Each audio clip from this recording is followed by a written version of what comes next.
Sippers, welcome to this episode of the Tea With Me podcast with me, Shane Todd. Another guest episode this week. Really delighted to get this guy to do the podcast. Read an article with a little bit about his life in one of the Sunday papers recently.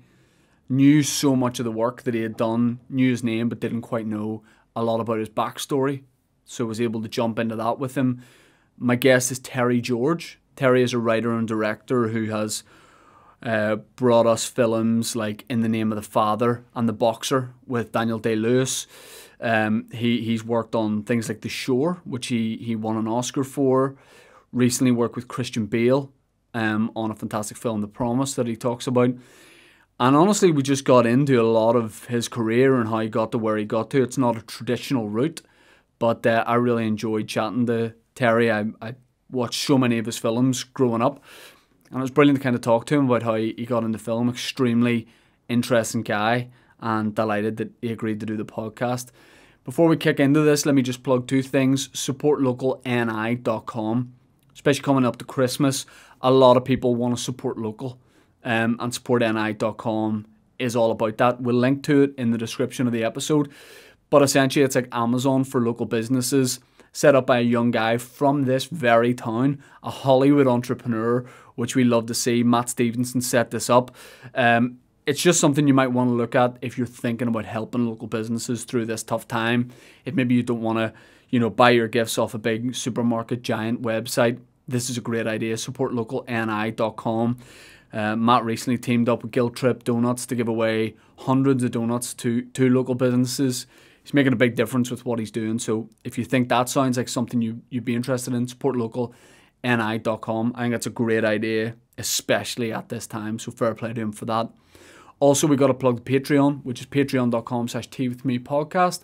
We do the bonus episode every Monday. Me and producer Dan, we do a live episode once a month. The old ones are all up there. Patreon subscribers get to see those live. And also there's some of my live stand-up from the Waterfront Hall in 2019. So plenty of ways to support. Sippers, let's get into this episode with the absolutely fantastic writer and director, Terry George.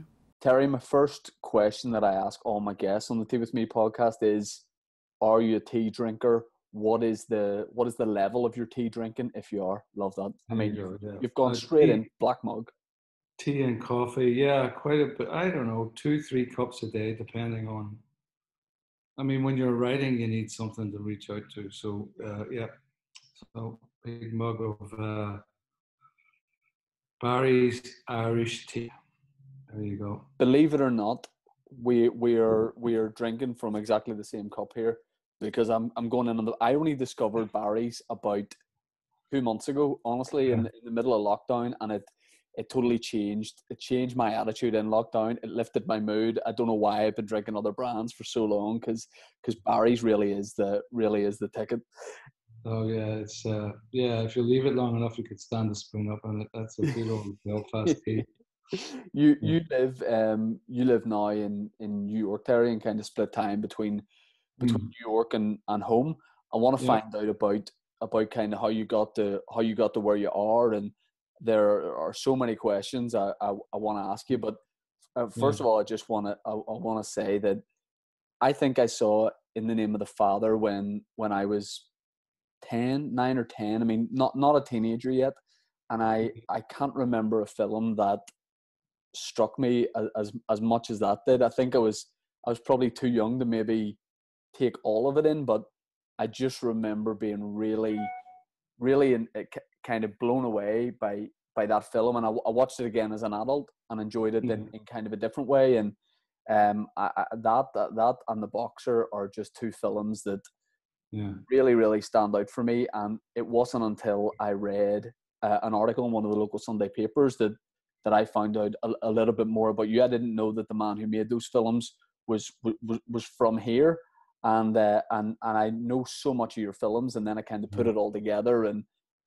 was so keen to chat to you for the podcast. But as a writer, well, I have to say, qualify all that first of all, because the main driving force in the whole thing was Jim Sheridan, who directed both the In the Name of the Father and The Boxer, and then we switched roles, and I did some other sons. So yeah, Jimbo, obviously from his relationship with Daniel through my foot, um, was the instigator and the catalyst for all of that.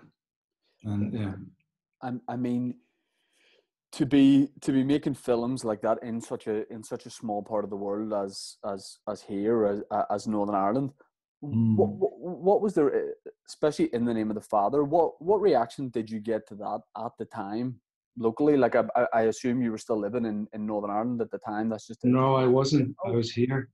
Um, uh, in fact, In the Name of the Father was the first time I'd come to New York in '82, and In the Name of the Father was the shoot in Dublin was the first time I'd gone back. So that was '94. Was it '94 or '96? So it was like over 10 years since I'd been back in Ireland. And none of it was shot in the north at all because the troubles were pretty. It was just edging towards the ceasefire, but we couldn't shoot any of it in Belfast. It was all shot around um, inner Dublin, and then part of it in Liverpool. so I Yeah. had no idea. I presumed it was all just filmed where it happened. So No, that the flats. The riot scene at the start is they're gone now. What was the name of the flats area? It was a notorious housing project in inner Dublin.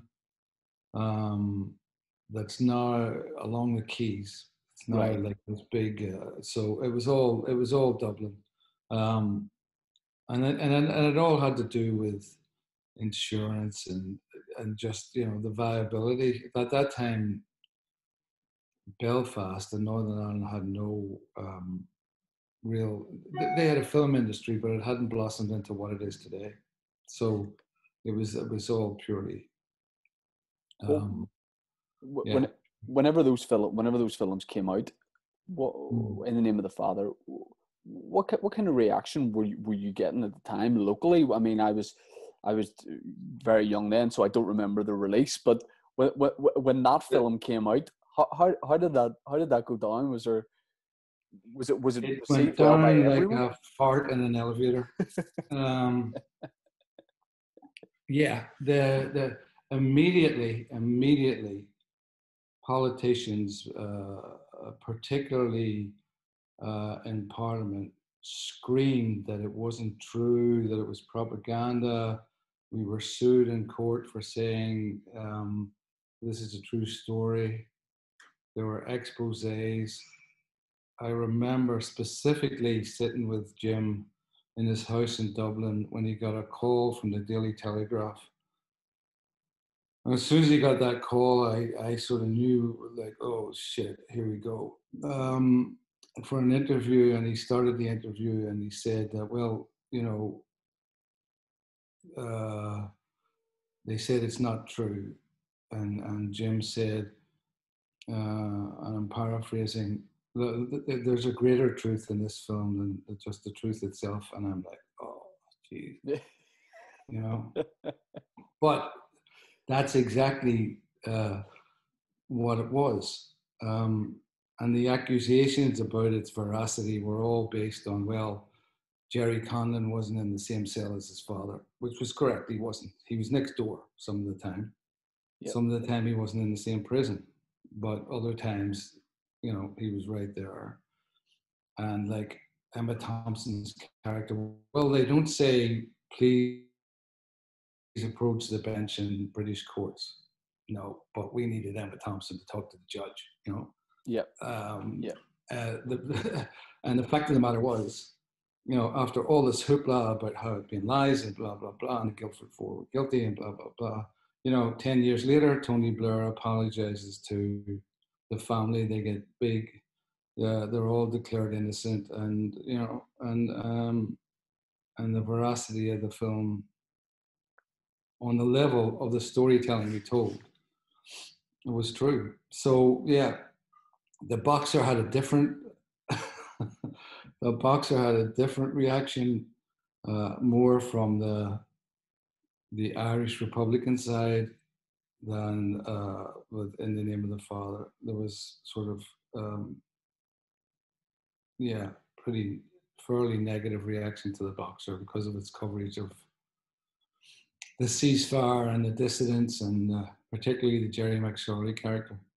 So look, you tell the story, and that every film I've done, every major film, has had that same controversy.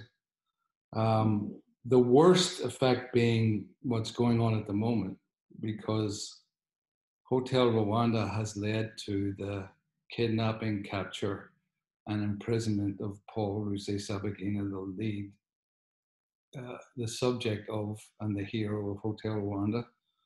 And he's now locked up in a prison in Kigali, Rwanda, and is liable to be there for the rest of his life.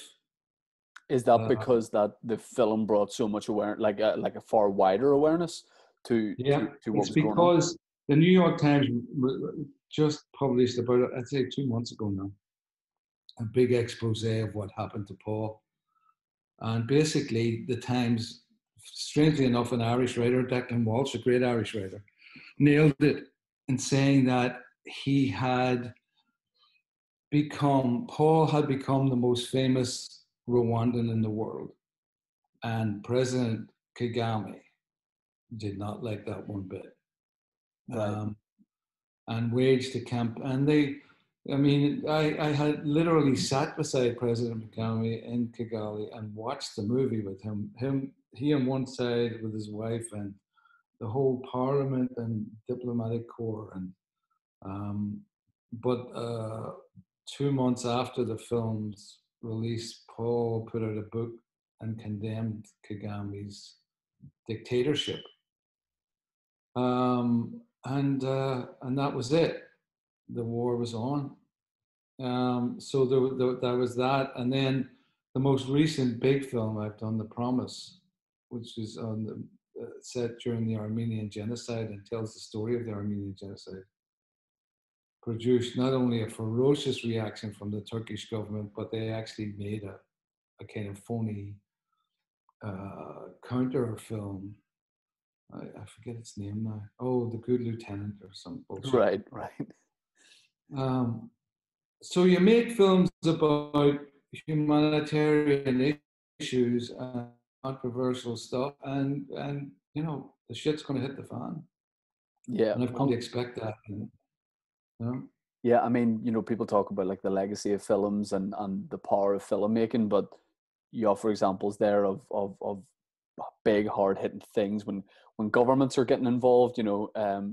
I would imagine whenever you first get into filmmaking, you don't think about that kind of thing. You just think about telling stories, and the knock on effect that can have is crazy. Is there when you first, I want to ask you about how you got into filmmaking, because in a limited article that I Mm. read, it kind of talked about how you went over to America and started working in a lot of different jobs, and Yeah, before you left, did you have a passion for filmmaking? Did you leave here with a no, love for that, or did you totally fall into it? no, I didn't. No, I didn't have a passion for filmmaking. I'd never, not in a million years, did I think it would evolve. But I did some writing, and then when I came to New York, I got into freelance journalism. I started off doing reviews for Irish American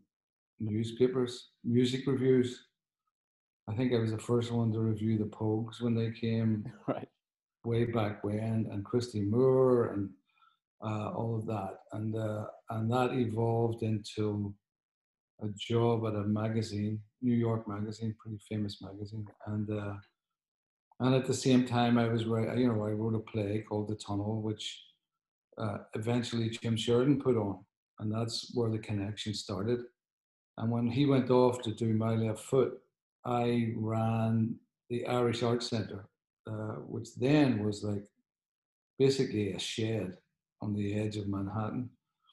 Um, so Jim was away doing he did actually My Left Foot and The Field back to back. And then My Left Foot came out just as I met Jerry Conlon when he'd been released and was in New York doing a book tour. So it was this sort of weird coincidence evolution, that I went from journalism to playwriting to filmmaking. Um, yeah, and the whole filmmaking thing was purely through Sheridan. I Though mean, I had actually at that time, before, while he was off doing My Left Foot, I was working for a woman called Shane Alexander. And Shane Alexander was the most famous woman writer in America at that time. She'd worked for, she was the first woman writer for Life magazine, and then had been on the biggest, the equivalent of Panorama in the United States, 60 Minutes, yep. where she did this 5-minute commentary at the end of it. And she was doing a book on the biggest mafia trial in American history. It's called The Pizza Connection, and I was her researcher. And at the same time, she got an offer to write a TV series thing about an American woman who's into horses and show jumping who goes to Ireland and blah, blah, blah. And I co-wrote that with her. So I was sort of hovering around, but it was Sheridan and the whole evolution from the tunnel to My Left Foot to In the Name of the Father that kicked it all off. Do you think with writing that being from, you know, somewhere like here helps in terms of really good characters? Because you know, the kind of stories that you accrue living here, and the kind of, let me say, unique type people that we have, sometimes I would imagine if you put that into a script or into a story, it you know, it might sound made up to anybody who isn't from here, but I just think we have a very different take on the world, and especially when you know, having a working class background and encountering a lot of characters, you know, imagine the you know, the subject matter that gives you is pretty rich. Well, it is, yeah. And I'm sure I don't want to make you know, Belfast or Northern Ireland out to be the great sort of character, what do you, boiling pot of the world. I'm sure every community has those, but I think there's something, you know, and a lot of people have written about this. There's something about the Irish North and South that we obviously are into storytelling and literature, and you know, the greatest writers in the world, a lot of them, Yeats and Joyce and Heaney and all, you know, they're all uh, feed off that culture, which some people have put down to the language being stolen away, the Gaelic language being stolen away and banned, and so forth. And therefore, you had, you know, the Irish had to talk in riddles. You know, they would talk in riddles, like and it still exists today. And I think in the North, it has a lot to do with uh, you know, that whole thing, the Seamus Heaney thing of whatever you say nothing, and you know, Yeah. trying to find out where somebody's from their name and all that. That you know, and you know, everything is a question in Northern Ireland. You know. Yeah, yeah. I think the funniest thing is when that, I always say to Americans, you know, here's the difference. When you meet someone from America that you've encountered before and you can't remember who they are, or even if you can remember, they'll come up to you and say, "Oh, Terry, you know how I'm sure you don't remember. We met and blah blah blah." When that happens in Belfast, if you fucking don't remember me, do you? That's, you know, it's an accusation right away versus the, you know, the other thing, and that's kind of the whole conversation.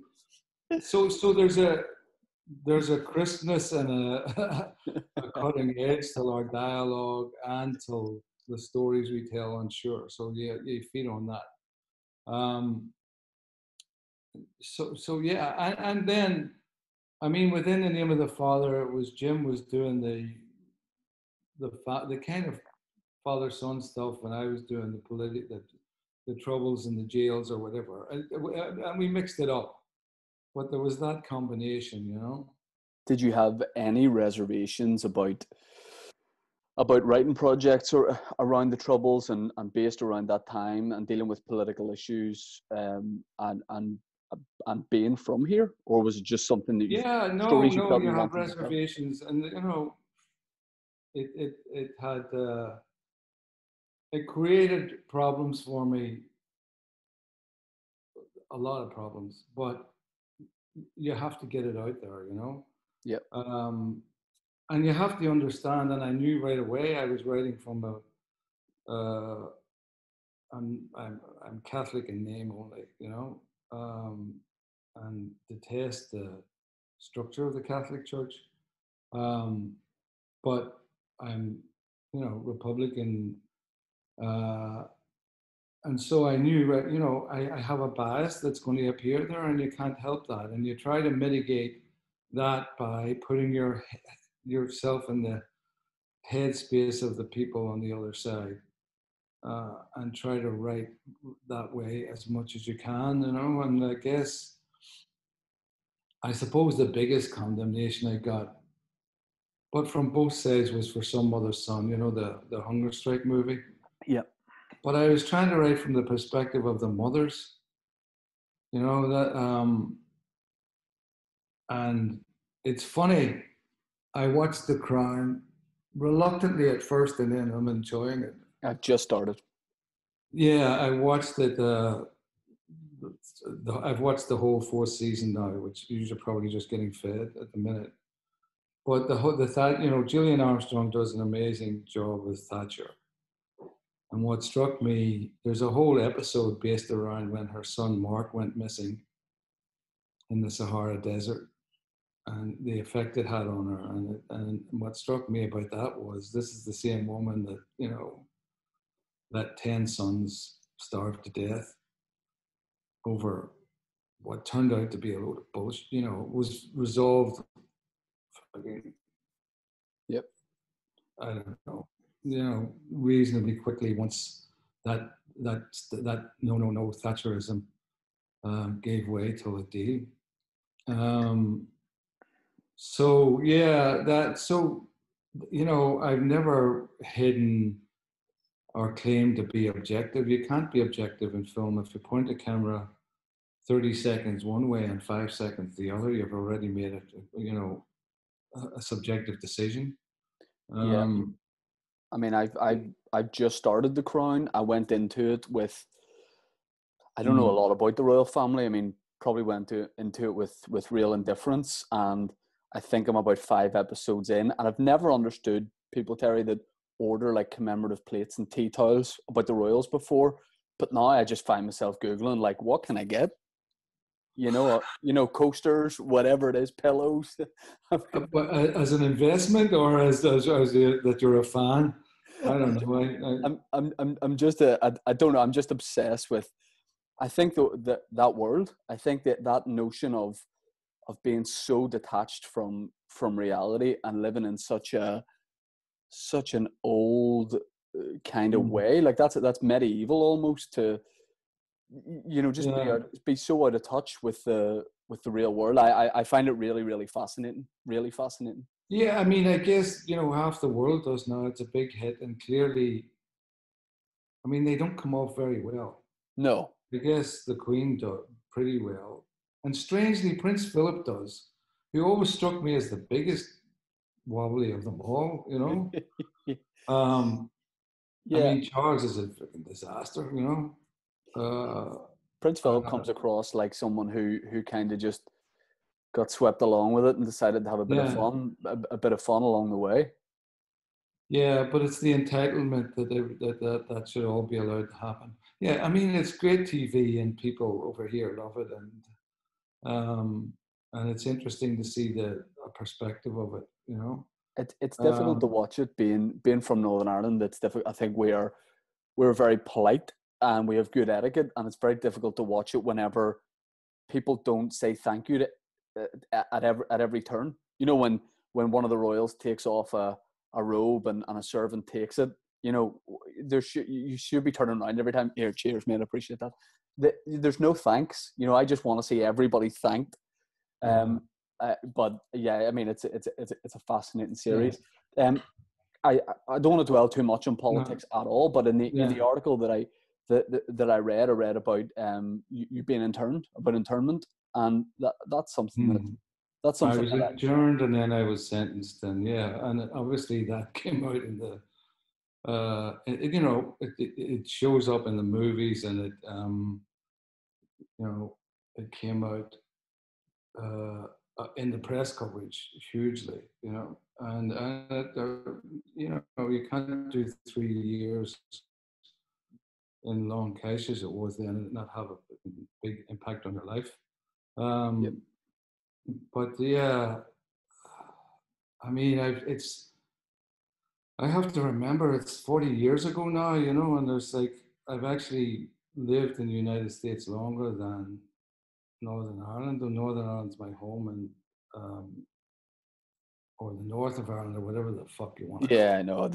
I don't think there's a right answer. I don't think there's a right answer. Well, I don't know, what should we call it? Probably let's get a new name for it and make Danny Boy the national anthem and fucking move on from. I mean, that's a simplistic thing to say, but No, I'd yeah, be all for I a don't know new if you're name. ready. I'd be all for it. I mean, so it is crazy that you can feel Bapland. uncomfortable. Let's call it Bapland, eh? We can have Bapland. a flag with a big bap with an egg and sausage in the middle of it, and I'm all for Bapland. I think the one thing that would unite both sides of the community is Baps.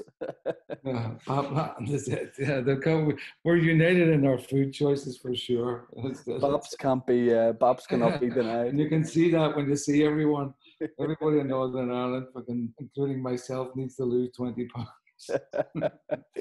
You talked about splitting some time between America and here. Whenever you come back to here, uh, what do you really like to do? What's your like go to thing if you've been away for a while?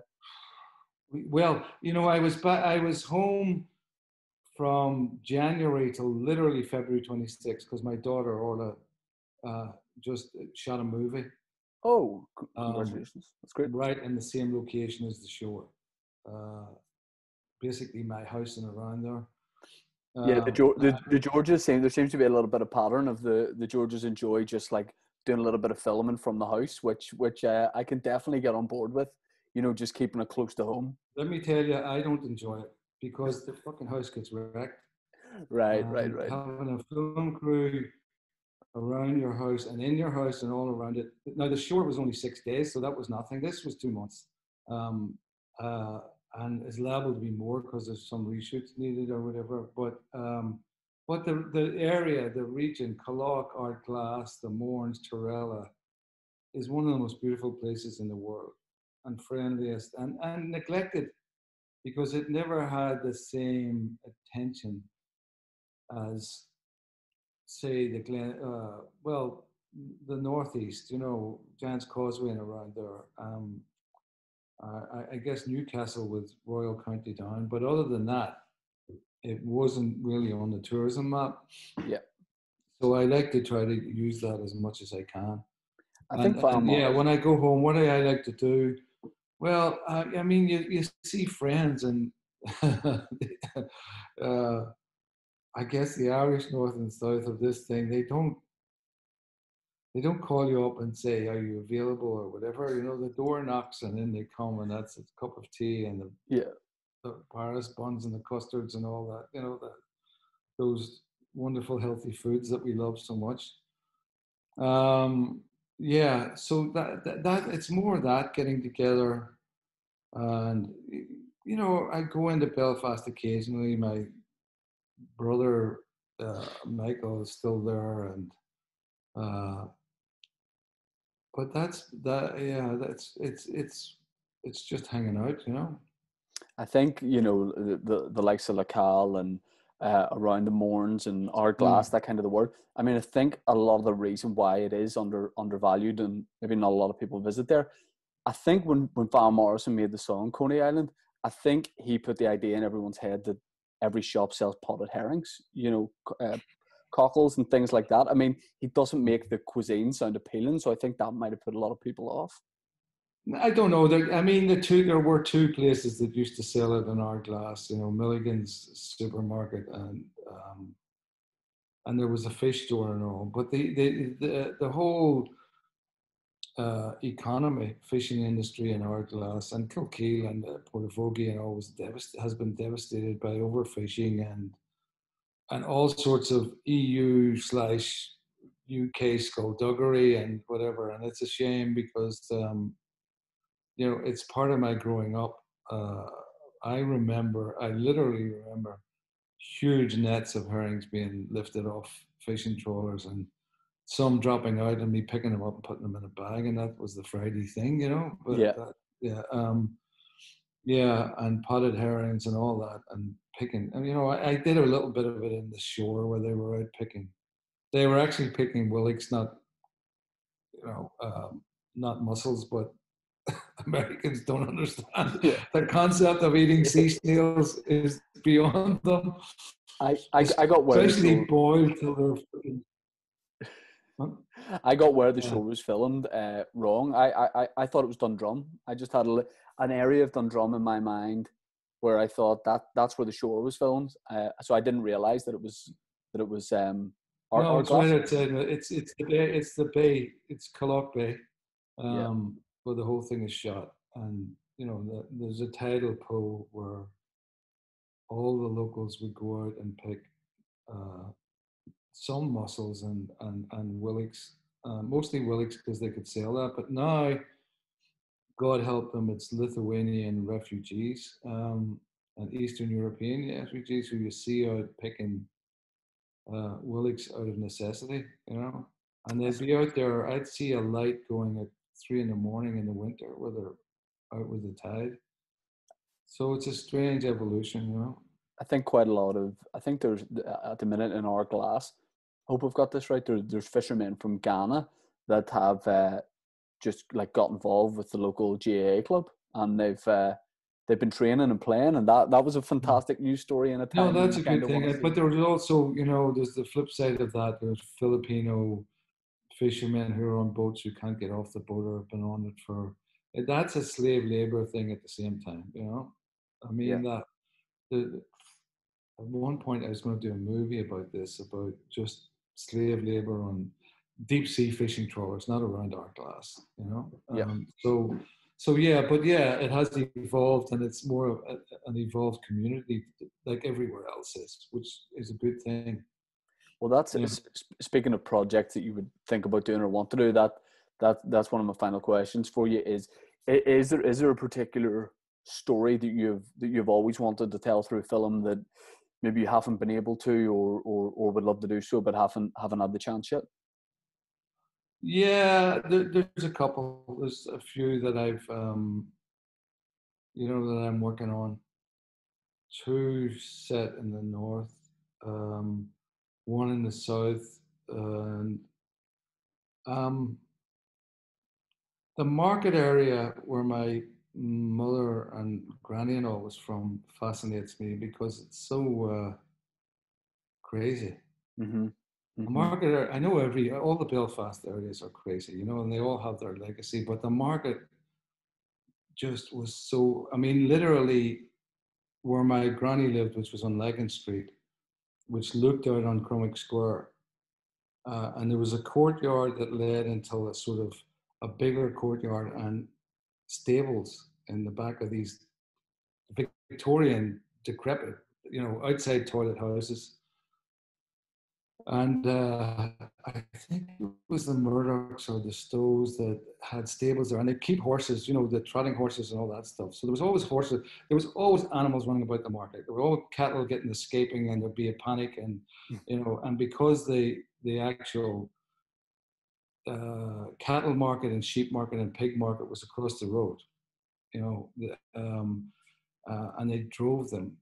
like literally, I remember as a kid, one of my vivid childhood memories is walking with my mother. We were going from across the Albert Bridge and up that hump where now the railway station is or Yep. whatever. And just as we got towards the top of the hill, a herd of cows, and I mean hundreds of them with horns, they didn't dehorn yet, came charging over. It was like something out of fucking, the Wild West. And we had and these cows came stampeding by with these guys with these tan boots. They all wore these big tan boots, whipping them with. And then my grandmother's, in that stable behind her house, when the circus came, they put up the zebras and the elephants and the giraffes, or not giraffes. I don't think I ever saw a giraffe, but camel, elephant, zebra. That's where they'd house them.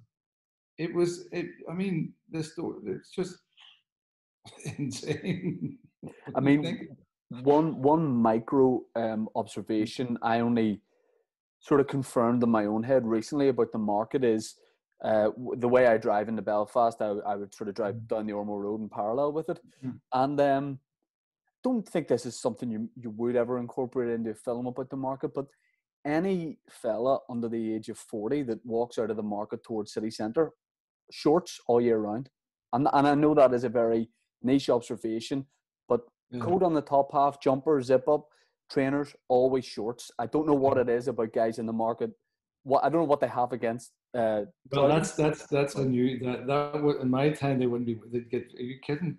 They could beat the death for wearing shorts. No, I it got was always the tan boots and the stick for driving, and they because besides those the animal markets, there was the what's now George's Market, which was a clothes market and then a food market, and so yeah, they were. It was like the lifeblood of the city and the province yeah. filtered through there, and at the same time they were tough. Oh, jeez, that's a tough area.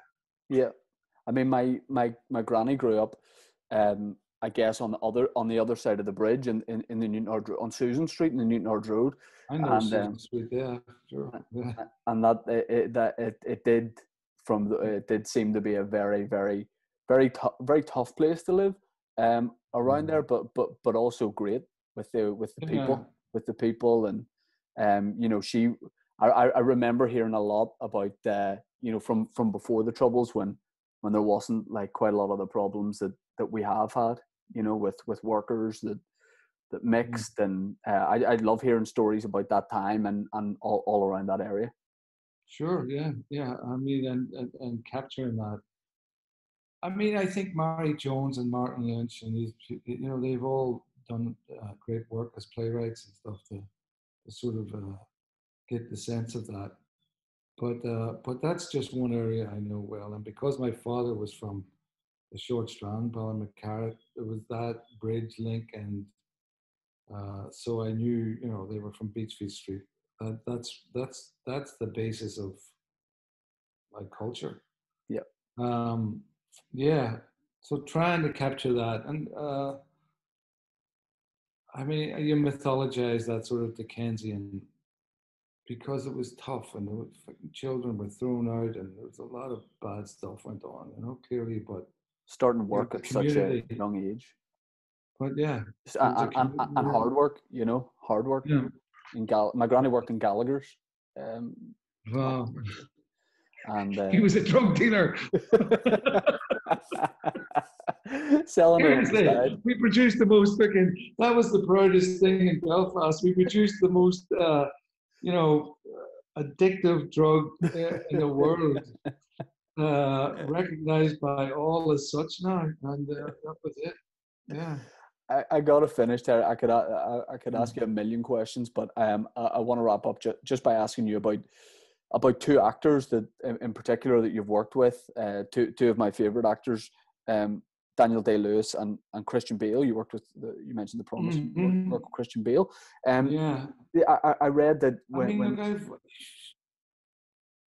sorry, I was Go going to ahead. say Daniel Day-Lewis lived in your mum's house when he filmed in Belfast. Was that? I He mean, did that indeed. was He stayed there for a couple of weeks. Yeah, and she'd make him these big fries in the morning, and yeah, he lived in the the back room upstairs, and traveled around up and down in black taxis and stuff to get the. And I had to go around and ask all the neighbors to like pretend they don't recognize Daniel Day-Lewis, you know, Yeah. which created a few hilarious incidents.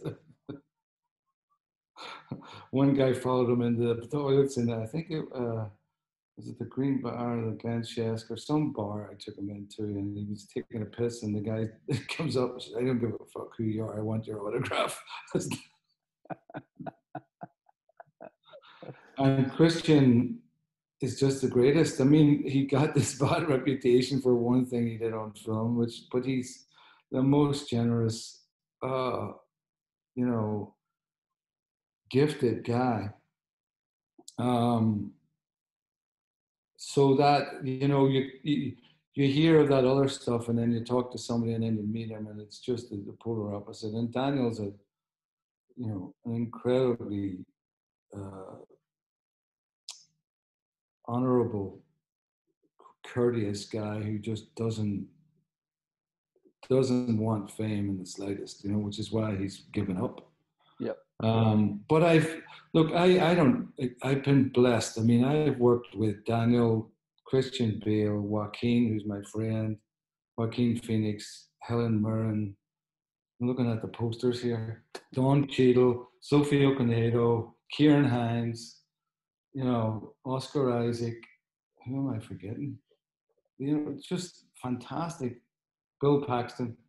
There's posters on the wall. That's what I'm looking at there. There you go. I love that.